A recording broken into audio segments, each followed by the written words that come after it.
Маматазим Сүйүнбаев Ош шаарынын тургуну. Ал учурда Келечек районунда айына 6000 сомдон берип жашайт. Каарманыбыз батирдин коммуналдык кызматтары үчүн дагы өзүнчө акча төлөп, батирлердин ижара акысы жогорулап кеткенине нааразы. Ал арзан батирлер шаардын сыртында жайгашып, жумушка барып келүүдө ыңгайсыздык жаратып жатканын айтат. Мындан улам жумушка жакын батирлерди кымбат болсо да алууга мажбур болуп жаткандыгын билдирди. Чындыгында жылдан жылга аябагандай эле квартиралардын баасы кымбаттап кетет. Мисалы буга чейин 2000 сомдон 3000 сомдон адам башына төлөй турган болсок, акыркы жылдары 5000, алды 8000ге чейин чыгып атат. Бул өзгөчө студенттер үчүн, анан дагы жаңы баш кошкон жаш жойлар үчүн дагы бир топ эле кыйынчылыктар жаратат.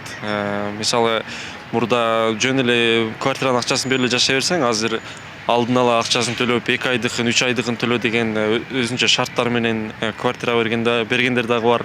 Алардын ичинде мисалы 5000 квартирага төлөй турган болсоң, 5000ден сырткары өзүнчө коммуналдык услугаларга, светке, газга, сууга өзүнчө, мусорго өзүнчө деп дагы ошол жерде жашаган квартиранттар төлөгөн учурлар көп болуп кездешип жатат азыр. Мына ушул сыяктуу ижаралап жүргөн жарандардын маселеси Жогорку кеңеште да көтөрүлдү.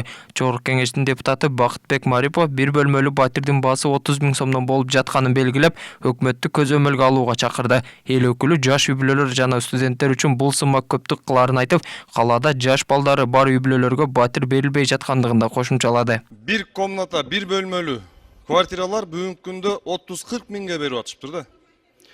Эки бөлмөлүү квартираларды 50 000, 60 000ден берип атышыптыр.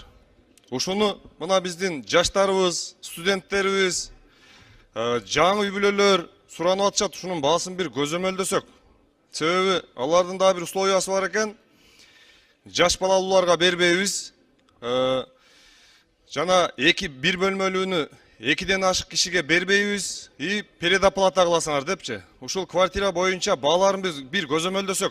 Шаардагы батирлерди ижарага алгандардын басымдуу бөлүгүн студенттер түзөт. Эң ири окуу жай аталган Ошму 2000ге жакын студентти жатакана менен камсыздайт. Калгандары ижарада жашагандар. Окуу жайдын жатаканасына шартына жараша баа коюлган. Жатакананын эрежеси боюнча биз ушул биринчи кезекте биринчи курстарга жана узаккы алыстан келген аймактагы студенттерге берилет. Андан кийин башка студенттерге берилет. Биздин Ош мамлекеттик университетинин жатаканалары ар бир ремонтуна жараша 11 000ден башталат. Андан кийин мына ошого жараша баалары коюлган. Турак ээлери батирлерди ижарага берүүдө салык төлөшөт. Алар ижара акысын накталай төлөм аркылуу алышса 6%, ал эми банк аркылуу алышса 4%дан төлөйт. Учурда калаадагы көп кабаттуу үйлөр салыкты чарчы метрине 30 сомдон төлөшөт. Ал эми жер үйдүн ээлери үчүн 40 сомдон.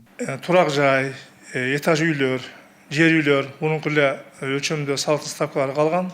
Тактап айтканда, этаж үйлөр 1 чарчы метрине бере турган болсо, үйлөрүн ар бир квадратына 30 сомдон эсептелген, ал эми жер үйлөргө 40 сом эсептелген. Алар мурунку тартипте эле патенттерди алып иштесе болот. Ижара акысын барган сайын жогорулап жатканын, орточо 5000 сомго чейин коюлса капчыкка ылайыктуу дешет. Анткени учурда ар бир студент коммуналдык акыдан сырткары 5000 сомдон төлөп жатышат. Квартирада негизи 3 ай каникулда айылда болобуз. Айылдан окуу башталганда бул жака келип квартирага чыгабыз. Квартира табыш азыр татаал. Өзгөчө быйылкы жыл кыйын болду. Көп издедик.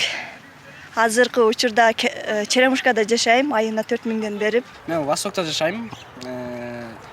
Айына 4000 төлөйм, коммуналкадан сырткары. Быйыл квартира аябай кымбаттап кетти. 5000ден болтат. Шарты орто эле, услуга сыртында болуп жатат.